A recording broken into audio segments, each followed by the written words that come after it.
My name is Desiree Anderson, and on St. Mary's campus, I serve as the director of the Intercultural Center, and I'm also a resident director in Freitas Hall. I think my clothing in general, the earrings I wear, the way that I wear my hair is always trying to affirm and have a positive kind of blackness being present, and in a way it's both to affirm myself and who I am and how I present and show up around campus, and just for myself. Anytime I can do or wear anything, or my earrings or my hair, is really just to affirm the positiveness that I associate with my blackness. And part of it, it's mostly for me to remind myself that I'm Black Girl Magic, but it's also to remind the students that I interact with that I'm Black Girl Magic, and that they're Black Girl Magic, and that whatever they are, they're magical, because we're in a time where no matter who you are, it's difficult to feel really comfortable in your own skin, and anything I can do to affirm that for myself, and then to affirm that especially for my students, that's something that I want to do. I'm Simone. I'm a sophomore.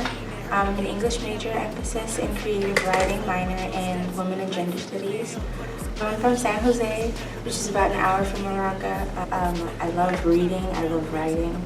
Black women are typically very nurturing, and they're always caring for other people and sticking themselves out or going out on a limb for other people. And at the end of the day, they don't stop and think about the ways that they have to take care of themselves, really. And so I think it's learning how to be both nurturing in the ways that I am. That is what makes Black women incredible, the way that they can just be so compassionate towards other people, but also learning how to sort of reflect that back onto myself, and knowing when I have to take time from what I like to do and to be there for other people, that I have to sort of respect myself too, and take time for me to just exist and not worry about what everyone else is thinking.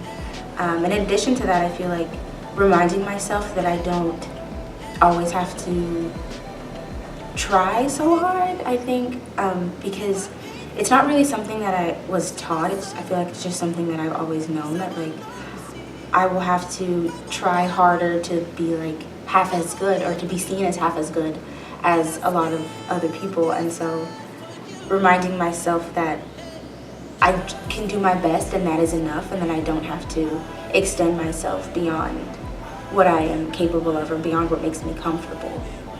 And so I think it's that feeling of being the little Black girl and then sort of losing it and then coming back to it, which is what I don't want the next generation to have to go through. I would want them to just be that little Black girl who just grows up into this incredible Black woman, and there is no disconnect or dissonance between her and pieces of herself that she feels like she has to repress.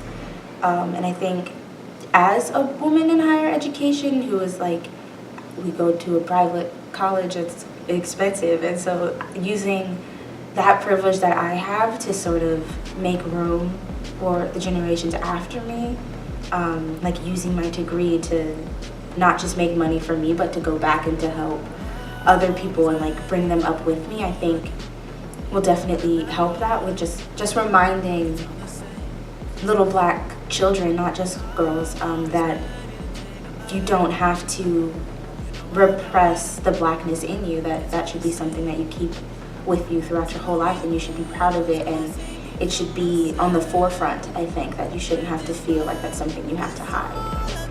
Hi, my name is Joelle Gates Bassett. I am a senior here. I am a global studies major and politics minor, aspiring law student this fall. Things I like to do: I love listening to poetry, I love writing poetry, I love martial arts. I did that for a few years. My younger self would actually be very pleased with how I turned out, to be honest, because growing up a Black girl and everything, of course, there were times where I felt like I was too dark, or I felt I did not want to wear my natural hair at all, because I didn't think that I would be pretty with natural hair or short hair, anything like that. And Now those things, amongst of course many others, how I perceive myself has completely changed. So I think that younger me would be very surprised and very happy that, you know, she no longer has those types of insecurities. I feel like it's just what irks me about Black womanhood or being a Black woman is the expectations that come along with it. A little bit of an expectation is when I voice my opinion or disagree with somebody in class, it is often seen as like me being angry or like threatening or like I'm just or I'm biased. Like I'm biased because I'm Black and that's why I have these views about people of color or about the Black experience.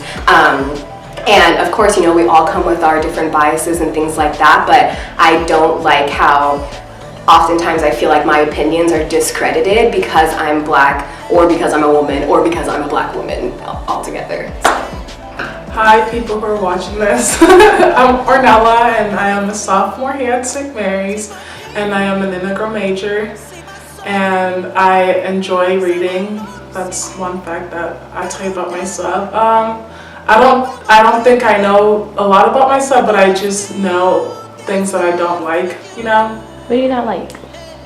For example, I feel like I'm just still, I don't want to sound cliche, but I feel like I'm still like figuring out what like who I am, and I can't like give a definite answer saying I am this. But I think like in this stage of our lives right now, you're kind of just like figuring out the things that you don't like, and then you eventually, that's how you find out who you are as an individual. I was born in Cameroon in Africa, and I stayed there until like I was 7 years old.